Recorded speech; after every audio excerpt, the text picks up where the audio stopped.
سر ایک فیصلہ واپس ہوا ہے سر، اب ریٹائرڈ ملازمین جو ہیں پینشن تنخواہ بیک وقت لینے کے اہل ہیں۔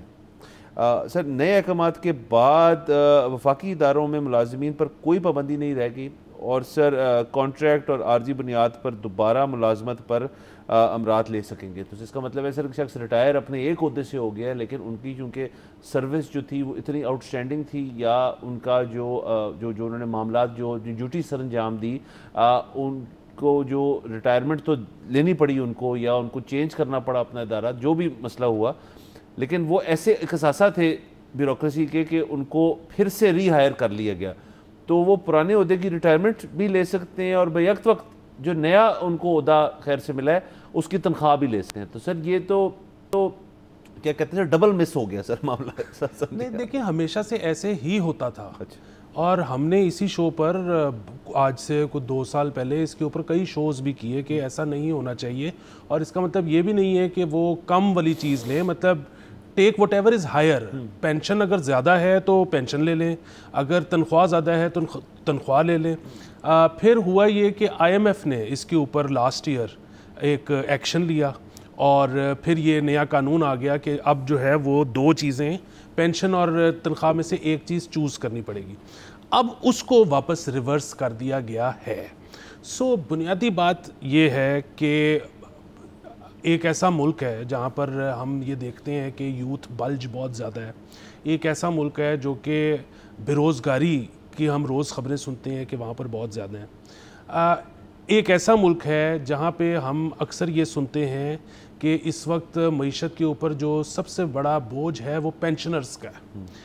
تو ایسے میں ایک تو جو سب سے پہلا مسئلہ ہے کہ ایک شخص جب ریٹائر ہو گیا، جیسے آپ نے کہا اس کی پرفارمنس اتنی اچھی تھی کہ اس کو پھر دوبارہ سرکار کو ہی نوکری دینی پڑ گئی۔ بات یہ ہے کہ ہم 24 کروڑ کے عوام ہیں، تو یہاں پر اچھا ٹیلنٹ کیوں نہیں پیدا ہو رہا کہ وہ ایک سرکاری جاب کر سکے۔ دوسری چیز یہ ہے کہ ہم یہاں پر آپ کسانوں سے بات کریں تو وہ روتے ہیں کہ جی ہم سے سپورٹ پرائس لے لی گئی گندم کی، ہم سے سپورٹ پرائس لے لی گئی شوگر کی، آپ حکومت کو پکڑتے ہیں، حکومت کہتی ہے کہ تو جی آئی ایم ایف نے کیا، ہمارا کیا قصور ہے، آئی ایم ایف نے کہہ دیا تو اب ہم تو اس سے ہل ہی نہیں سکتے، ہم تو ان کے پروگرام کے انڈر ہیں۔ اچھا آئی ایم ایف نے تو یہ بھی کہا تھا، اس پر تو آپ نے فائٹ کی۔ سو بنیادی بات وہی ہے کہ یہ سرکار جو ہے ایک تو سلیکٹیو فائٹس لیتی ہے، دوسری چیز یہ ہے کہ ہمارے یہاں پر جو بار بار یہ بتایا جاتا ہے، مطلب ٹھیک ہے یہ کوئی بڑی اس میں وزڈم ہوگا اس فیصلے کے پیچھے، لیکن میں آپ کو مطلب 10 سال سے یہ کہہ رہا ہوں کہ جب بھی کہا جاتا ہے نا کہ آئی ایم ایف ویلن ہے، آئی ایم ایف اس ملک کی ترقی نہیں چاہتا، آئی ایم ایف کی وجہ سے ہمارے سارے غلط فیصلے ہوتے ہیں، یہ غلط ہے۔ اس کی وجہ یہ ہے کہ آئی ایم ایف کچھ بھی ایسا نہیں کروا سکتی جو کہ ہماری سرکار نہ چاہے یا ان کے فائدے میں نہ ہو۔ یہ آپ کو یاد ہوگا گندم کی جو سپورٹ پرائس یہ گئی تھی، یہ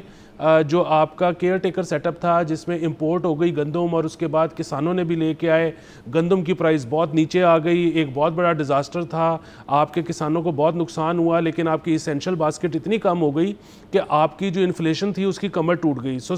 پوری سرکار نے وکٹری لیپ لیا، اور اس کے بعد انہوں نے فیصلہ کیا کہ جی کسان کا ہم نقصان ہوتا ہے تو ہو جائے، ہم دیکھو کہ اپنی ایک وکٹری بتا سکتے ہیں کہ انفلیشن کتنی کم ہو گئی۔ سو بنیادی طور پر اگر وہ چاہتے تو وہاں بھی آئی ایم ایف کے ساتھ نیگوشیٹ کر لیتے، انہوں نے نہیں کیا، یہاں پر ان کو کرنا پڑا، انہوں نے کر لیا۔ سو